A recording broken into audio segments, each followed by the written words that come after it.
राधे राधे दोस्तों।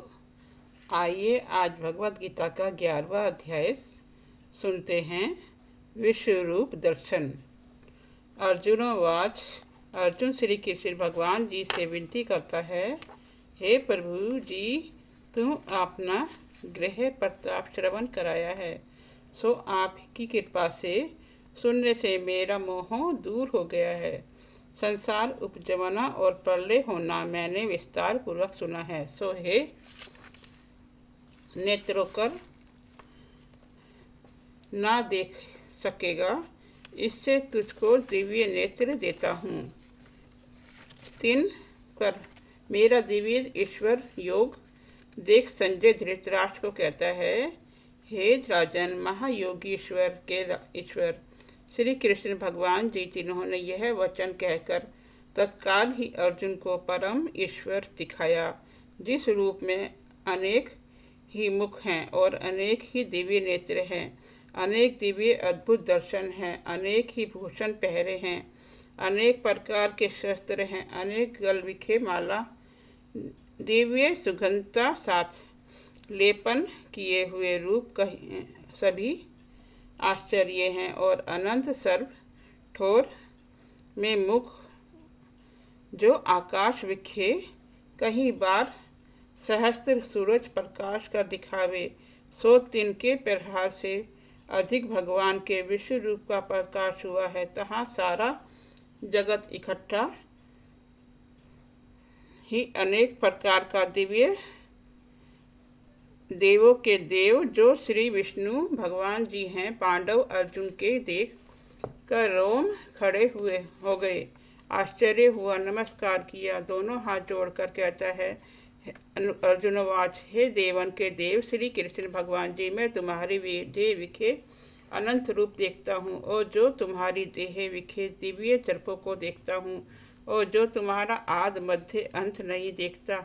विश्वेश्वर ईश्वर, ऐसा तुम्हारा विश्व रूप है। अनंत जो तुम्हारे सिर है, तिनके मैं अति सुंदर मुकुट देखता हूँ। अति सुंदर कितने हाथ जो हैं, तिनमें गदा शंख चक्र गदा देखता हूँ, और मैं तुम्हारे तेज के प्रताप से जो पर्वतों में तुल्य है देखता हूँ। सर्व दिशा में तुम्हारा प्रकाश देखता हूँ। इस तुम्हारे विश्व रूप को देखकर नहीं सकता। कैसा है रूप? जैसे परबल अग्नि जलती है, जैसे असंख्य ही सूर्य चढ़ते हैं, जैसे अमृत बे मर्यादा आपका तेज है, और तुम अक्षर अविनाशी सबसे परे हो, तुम जानने योग्य हो। अनेक अनेक प्रकार की रचना जिससे पूर्ण पहले से पहले ही धर्म की रक्षा करते हो, सनातन पुरुष हो, पुरातन हो, मेरे मत विखे तो तुम ऐसे ईश्वर हो, अनादि हो, आपके बल का कुछ अंत नहीं, इससे तुम्हारा नाम पराक्रम है।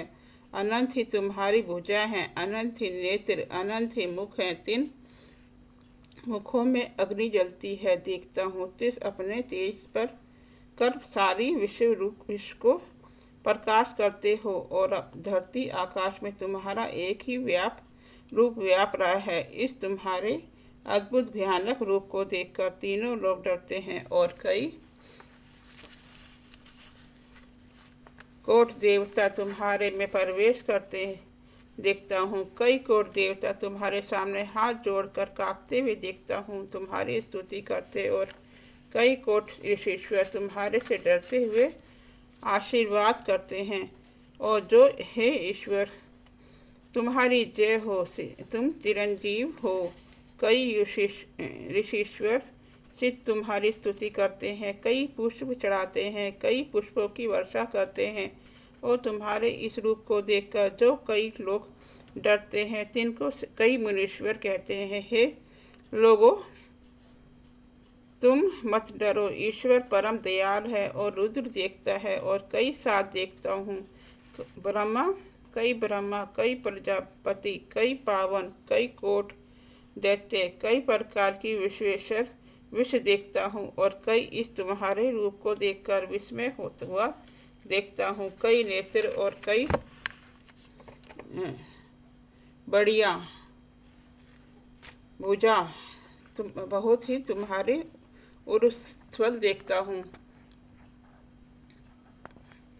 तुम्हारे चरण बहुत है उदार और मुख तिन में भयानक दाढ़ा देखता हूँ। इस रूप को देख के बहुत डर गए हैं, मैं भी डरता हूँ। फिर तुम कैसे हो? आकाश को छू रहे हो और ठोर ठोर कई सूर्य प्रकाश रहे हैं। अनेक ही तुम्हारे रंग हैं, अनेक ही नेत्र हैं, जिनमें से महाप्रलय की अग्नि के पर्वत बलते हैं। हे प्रभु जी, यह भयानक रूप देखकर मेरा आत्मा डर गया है। धीरज भी तुम नहीं धर सकता। हे भगवान, आप अब बस करो जी, बस करो, अब प्रसन्न हो जी।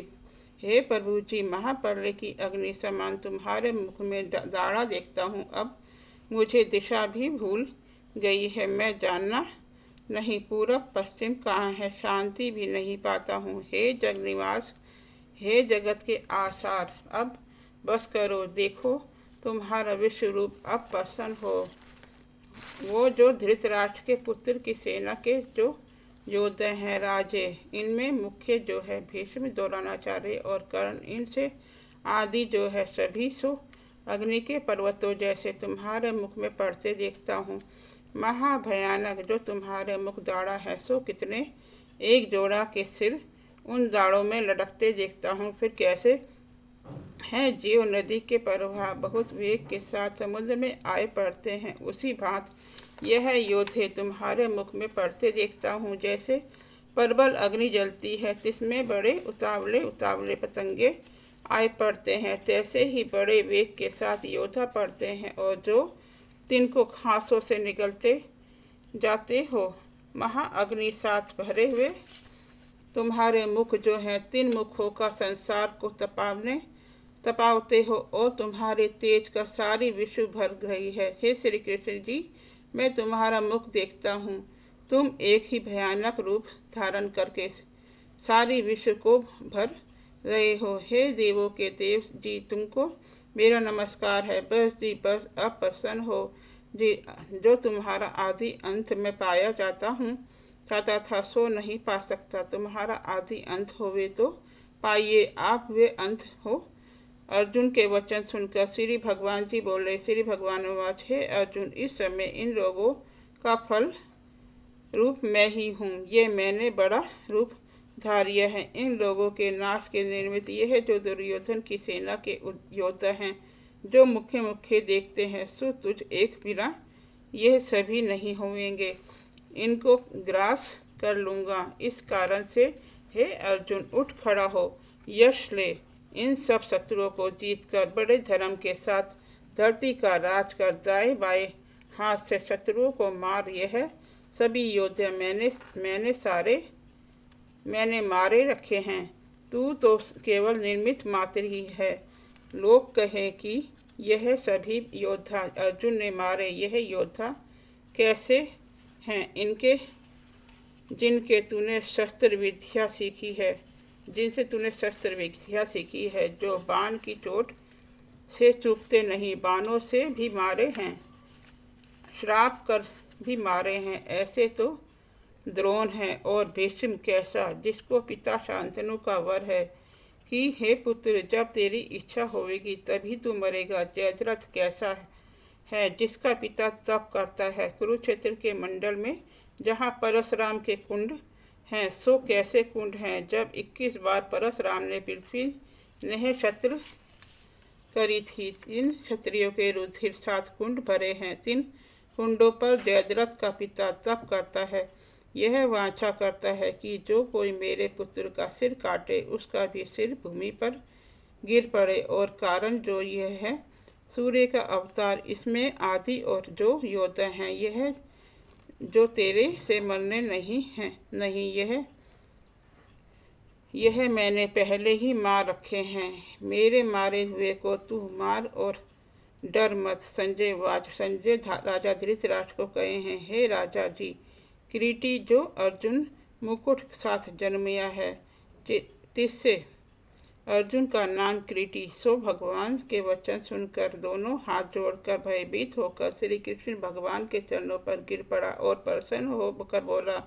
अर्जुनवाच, जो कुछ भगवान की देह विखे चरित्र देखा सो कहता हूँ। हे भगवान जी, तुम्हारे शरीर के अंग जो अंग है तीनों में बहुत जगह पर साध संतों की महंतों की मंडलियाँ बैठी हैं, सो आपस में तुम्हारी महिमा कहते सुनते हैं। तुम्हारे प्रसाद का, तुम्हारे नाम प्रताप का, तुम्हारे जो परम पद मुक्ति पद वो साधु संत महंत प्राप्त होते देखता हूँ। वैकुंठ भी तुम्हारी देह विखे देखता हूँ और संसार भी तुम्हारे देह विखे देखता हूँ। तुम्हारी महिमा कथने हारे भी देखता हूँ और जो कोई कहीं कहीं राक्षसों की सेना है इस तुम्हारे रूप को देखकर डरती है, सो राक्षस डर कर 10 दिशाओं को भागते हैं। कई कोटि साधु तुम्हारे नमस्कार हैं। हे बड़ों से बड़े तुमको क्यों ना नमस्कार करिए, तुमको अवश्य नमस्कार करना चाहिए। तुम कैसे हो? इस संसार करने हारा जो ब्रह्मा है तिसके भी करता हो और अनंत हो, सर्व देवताओं के पहले हो। प्रभु को इसी से सब देवता तुम्हारे किए हुए हैं। सारा संसार जो है जगत सो सब तुम्हारे विखे बसे हैं। इस कारण से तुम लोग निवास हो, अविनाशी हो। देह से तुम देवताओं के आदि हो, अनेक प्रकार की विश्व सातपूर्ण हो। इसी से तुम विश्व निधान हो, वेदों विखे जानने योग्य हो। तुम्हारा धाम जो ग्रह और तेज सब हो से परे हैं, इस कारण से परम धाम हो। अनंत प्रकार के संसार के कर्ता हो। हे प्रभु जी, विभूति रूप से भी तुम हो, चंद्रमा भी तुम हो, प्रजा के पति भी तुम हो, पिता माता और दादा परदादा भी तुम हो। हे प्रभु जी, ये तुम्हारे एक एक रूप को मेरा सहस्त्र बार नमस्कार है, फिर भी नमस्कार है। हे महाप्रभु जी, तुमको नमस्कार है। तुम्हारे मुख को नमस्कार, तुम्हारी पीठ को नमस्कार, तुम्हारे तले ऊपर को नमस्कार, तुम्हारे सर और को नमस्कार। तुम्हारे बल वीर्य का भी और पराक्रम का भी कुछ अंत नहीं, सबके भीतर ही बाहर भी तुम हो। हे प्रभु जी, मैंने आपको सखा जानकर ना कहने योग्य वाले वचन कहे हैं, सो क्या वचन है? हे कृष्ण मेरे साथ मेरा रथ ले आओ। हे यादव, मेरा अमुक कार्य कर लो। हे सखे, मेरा अमुक की टहल कर इत्यादि जो मैंने आपकी अवज्ञा करी है। हे प्रभु जी, आपको पहचाना नहीं था, जो तुम मेरे हो। मैं तुम्हारी महिमा के जानने को सावधान ना था। जो कुछ मैंने आपको अवज्ञा की हंसते हंसते और आपके समान मार्ग चला हूँ और आपके साथ इकट्ठा शैया पर शयन किया, आपके समान एक आसन पर बैठा हूँ। हे अच्युत अविनाशी पुरुष जी, मेरी अवज्ञा क्षमा करो। हे प्रभु, तुम्हारी महिमा अप्रेम्य है, अपरमाण है, लेखे से परे है। इस कारण से मैं अप्रमेय। हे प्रभु जी, अस्थावर जो अपनी ठोर से ना चले, वे पर्वत आदि तीर्ण घास जैसे और जंगम जो चरणों कर चलते हैं, इन सबके पिता हो, अवश्य कर